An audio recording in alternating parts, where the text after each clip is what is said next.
उत्तराखंड में रेल और road project आगे क्यों नहीं बढ़ पा रहे हैं? नई इंडस्ट्री क्यों नहीं आ रही है? औद्योगिक विकास क्यों नहीं हो रहा है? लंबे समय से ये सरकार और विपक्ष के बीच बड़ा मुद्दा रहा है।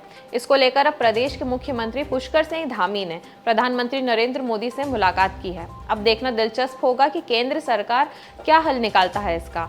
चलिए आज की इस रिपोर्ट में हम आपको बताते हैं क्या है वो कानून जो यहाँ के विकास के रास्ते में बाधा बन रहा है, राज्य सरकार क्या तर्क दे रही है और क्या है इसका हल। नमस्कार, मैं यशस्वी जोशी स्वागत करती हूँ आपका यूबीई न्यूज में, जहाँ हम न सिर्फ खबरें लाते हैं बल्कि उसका बारीक और सटीक विश्लेषण भी करते हैं। उत्तराखंड में नई इंडस्ट्री क्यों नहीं आ रही है, औद्योगिक विकास क्यों नहीं हो रहा है और रेल प्रोजेक्ट आगे क्यों नहीं बढ़ पा रहे हैं? लंबे समय से यह सरकार और विपक्ष के बीच बड़ा मुद्दा रहा है। इन्वेस्टर समिट में हुई और करार भी हुआ, लेकिन मामला हकीकत नहीं बन पाया। इसकी एक बड़ी वजह रहा है कि केंद्रीय वन संरक्षण एवं संवर्धन कानून, अब तक उत्तराखंड सरकार इस कानून की शर्तें पूरी करने में कामयाब नहीं हो पाई है। यही वजह है कि यहाँ जो बदलाव आना चाहिए था वो नहीं आ पाया।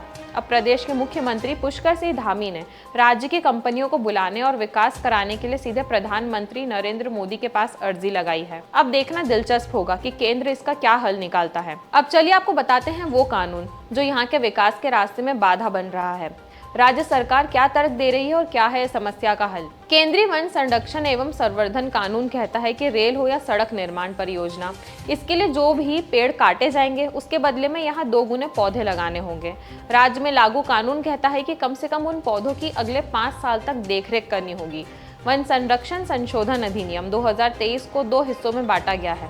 पहला, किसी जंगल को भारतीय वन अधिनियम या किसी अन्य कानून के तहत फॉरेस्ट घोषित किया गया हो या 25 अक्टूबर 1980 के बाद जंगल के रूप में नोटिफाई किया गया हो। दूसरा, 12 दिसंबर 1996 से पहली भूमि का लैंड यूज बदल गया हो, यानी वन से गैर वन उपयोग में परिवर्तित किया गया हो। प्रावधान है कि राजस्व विभाग के अभिलेख में दर्ज वन भूमि जो वन विभाग के नियंत्रण में नहीं है, उनमें 2 गुना क्षतिपूरक पौधारोपण किया जाता है। इसको लेकर राज्य सरकार का भी अलग कानून है। उत्तराखंड में अपनाए गए उत्तर प्रदेश वृक्ष अधिनियम 1976 की धारा 7 के प्रावधानों के अनुसार आवेदक जितने भी वृक्षों को काटेगा उसे 2 गुने वृक्ष लगाने होंगे और अगले 5 सालों तक उनकी देखरेख अनिवार्य तौर पर करनी होगी। अगर कोई ऐसा नहीं करता है तो नामित अधिकारी या प्रभागीय वन अधिकारी टीपीए की धारा 9 के अनुसार आवेदक की लागत पर अपेक्षित संख्या में पौधों को उगाएगा। राज्य सरकार का कहना है कि उनके पास पौधारोपण करने के लिए पर्याप्त जमीन नहीं है। उत्तराखंड की जमीन का कुल 67% वन क्षेत्र है। ऐसे में राज्य में विकास कार्यों के लिए पर्याप्त भूमि उपलब्धता नहीं है। इसके अलावा यह राज्य अंतर्राष्ट्रीय सीमा से जुड़ा हुआ है। इसके चलते तमाम केंद्रीय कार्यालय और बड़ी तादाद में सुरक्षा बल भी यहाँ तैनात हैं।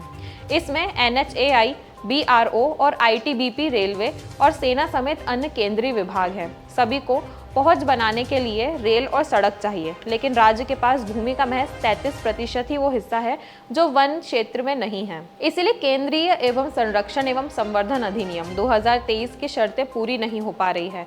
नतीजा यहाँ विकास उस गति से नहीं हो रहा है जो होना चाहिए। ऐसे कई प्रावधान और दिशा निर्देश है जिनकी शर्तों को अनिवार्य तौर पर पूरा किया जाना चाहिए। एक तरफ राज्य के पास जमीन नहीं है और दूसरी तरफ नियम कानून के अनुरूप चलने की बाध्यता है, जिसके चलते राज्य सरकार के मुखिया धामी ने हाल ही में सीधे पीएम मोदी से संपर्क साधा है। उन्हें परियोजनाओं को लागू करने में आने वाली दिक्कतों के बारे में बताया, लेकिन इसका उपाय क्या है? उत्तराखंड पहाड़ी क्षेत्र है और इसकी भौगोलिक परिस्थितियां दूसरे राज्यों से अलग है, जिसके चलते राज्य सरकार ने केंद्र सरकार से उनके उपक्रमों के लिए मद्देनजर पुराने नियम को यथावत रखने की गुजारिश की है। अगर ऐसा होता है तो परियोजना के आने पर मौजूदा कानून के नियम शर्तों से छूट मिल जाएगी। हालांकि नए कानून के लागू होने की स्थिति में पुराने नियम का प्रयोग कैसे किया जाएगा, ये देखने वाली बात होगी। कानून के जानकारों के मुताबिक नया कानून लागू होने पर पुराने कानून के तहत कोई भी कदम नहीं उठाया जा सकता।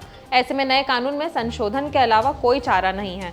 संशोधन करके राज्य के लिए विशेष तौर पर छूट को लाया जा सकता है। अगर तत्काल व्यवस्था करनी हो तो अध्यादेश ही एक उपाय है, वरना सत्र चलने की स्थिति में संशोधन किया जा सकता है। वनों की कटाई पर्यावरण को कैसे प्रभावित करती है, इस सवाल का जवाब जानने के लिए ये समझना जरूरी है कि इंसानों को वनों की जरूरत क्यों है। वनों की कटाई का मकसद कृषि का विस्तार करना है और मवेशी प्रजनन के साथ साथ कच्चे माल जैसे कि ताड़ के तेल और लकड़ी को प्राप्त करना शामिल है। दुनिया भर के बड़े स्तर पर सौंदर्य प्रसाधनों, खाद्य उत्पादों, ईंधन, विनिर्माण और बुनियादी ढांचों के विकास में इनका इस्तेमाल किया जाता है। अध्ययनों से पता चलता है कि हर साल 15.3 बिलियन पेड़ काटे जाते हैं और पिछले 12,000 वर्षों में दुनिया के लगभग 50% पेड़ों को मनुष्य द्वारा जानबूझकर काटा गया है। यह तरीका पर्यावरण को खतरे में डालता है, जलवायु और विभिन्न पारिस्थितिकी प्रणालियों को बदलने से लेकर लाखों मनुष्यों और जानवरों के अस्तित्व को भी खतरे में डाल रहा है। 1990 से लेकर अब तक कृषि और कटाई के लिए भूमि की सफाई सहित इंसानी गतिविधियों के परिणाम स्वरूप 420 मिलियन हेक्टेयर वन नष्ट हो चुके हैं। 2020 तक वन क्षेत्र दुनिया के कुल भूमि क्षेत्र का लगभग 31% है।